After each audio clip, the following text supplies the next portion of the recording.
Hi there. In this video, I'm going to be going over Chapter 2.10 in our Combinatorics textbook, Occupancy Problems. To begin, we'll start by noting the difference between a distinguishable object versus an indistinguishable object.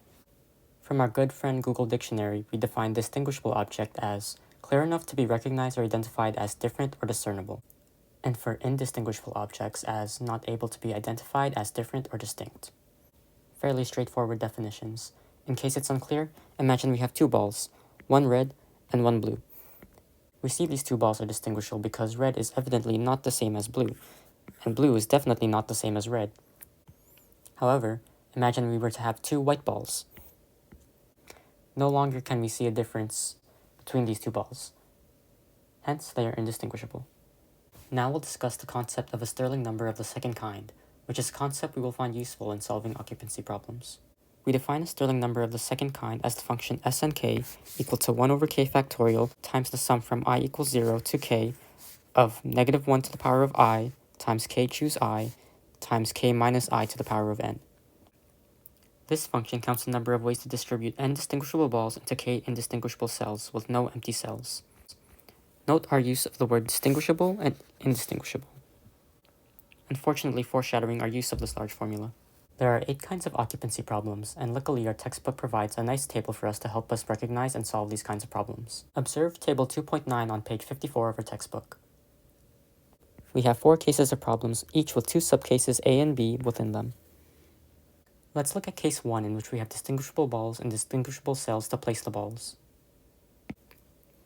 For case 1a, where we allow cells to be empty, we find k to the n ways of placing the balls. For example, let's say we have 2 balls, one red and one blue, and 3 cells to place them in. We come up with this, which means we have 9 ways of placing such balls. And using our formula k to the n, we find 3 to the 2 also equal to 9. So, our formula works. In case 1b, with cells not empty, we find the number of ways by calculating k factorial times the Stirling number of the second kind. For case 2, we have indistinguishable balls placed in distinguishable cells. For the subcase 2a, we calculate the number of ways using k plus n minus 1 choose n. For example, we once again have 2 balls, but this time they are indistinguishable. We'll call each ball A and place them into 3 distinguishable cells. We calculate this to be 6 ways. And using our above formula, we also calculate 6 ways. For case 2b, with cells not allowed to be empty, we calculate this with n minus 1 choose k minus 1.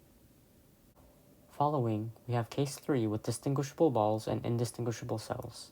For case 3a with empty cells allowed, we calculate this by Sn1 plus Sn2 plus all the way up to Snk.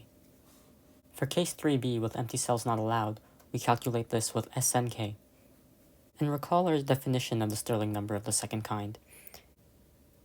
Snk counts the number of ways to distribute n distinguishable balls into k indistinguishable cells with no empty cells.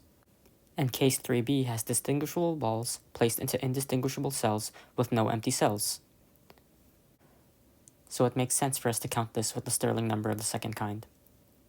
And finally, in case 4, we have both balls and cells as indistinguishable, and we calculate case 4a with empty cells allowed as the number of partitions of n into k or fewer parts, and case 4b with empty cells not allowed as the number of partitions of n into exactly k parts.